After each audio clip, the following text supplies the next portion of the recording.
Hey guys, how's it going? Dan here. I am currently working on a new computer build. Check this out. We have the motherboard, CPU cooler, GPU 3060, 1000-watt power supply, Ryzen 9 CPU, 64GB DDR5 RAM, and a 1TB M.2 NVMe SSD. So this is the casing we got. It's a nice case. It's ATX. We've got 3 fans on the side with one little window on one side. So these are the RAM sticks. You want to be very careful. Make sure that these slots match the slot in the motherboard. A2, then to B2. You just slide it in nicely, then you click it on one side, and as long as the notches line up with the bottom, just press down and then click in. We're gonna push down on the side, opens up the front. Then we can just basically pop this off, pop this little plastic guy out. A beautiful CPU. Ryzen 9 7950X CPU. You won't touch those gold platings. But you see these pins over here? You basically want to match up that arrow.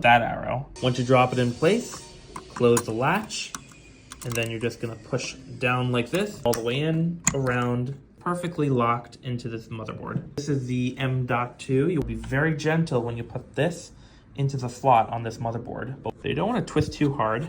Twist a little bit to get the screw out. And this here is the thermal pad that usually goes on top of this to keep it nice and cool. There's a little plastic piece that's covering the thermal paste on the back side.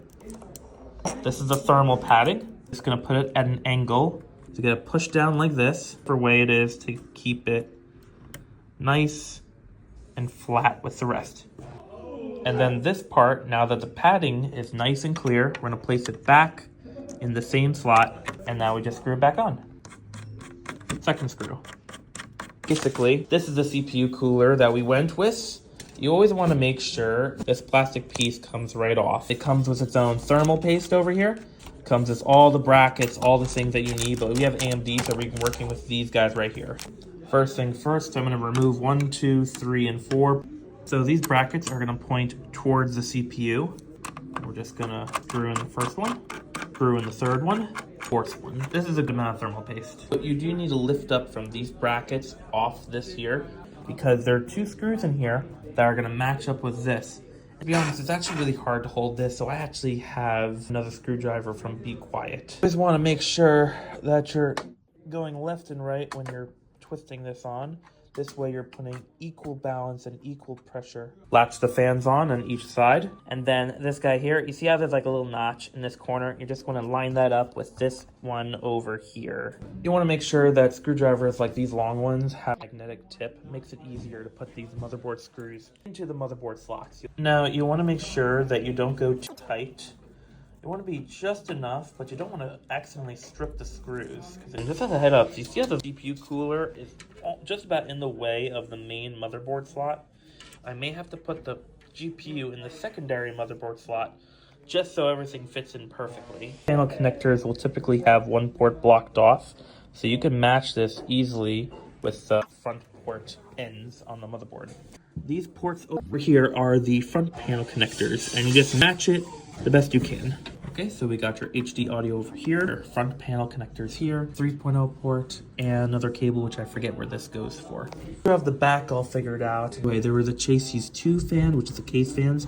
That's where you put your daisy chain for these fans over here. This is for the motherboard. These are just for SATA, which is basically for hard drives and SSDs that are not M.2 SSDs.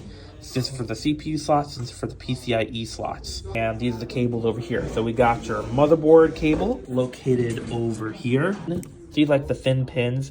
This is for some GPUs. Not all GPUs have these thin ports on the top, which will be on top for that. We're gonna have this. You'll see that's labeled on each side. This is for PCIe. This will mainly be for the GPU if it doesn't require this. This is for the CPU power itself. The Marvelous GPU.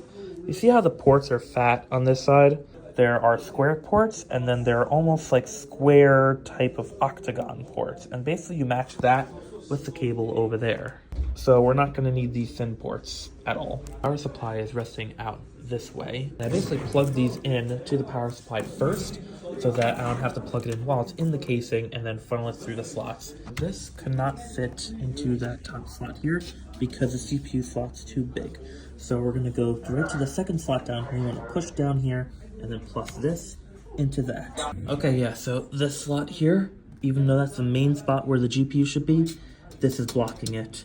Computer is not going to be used for gaming. We're going to be taking this guy over here and plugging it over here. You can actually put this together as long as you put this on the top of this. Okay, so here's everything plugged in nicely. To be as neat as possible.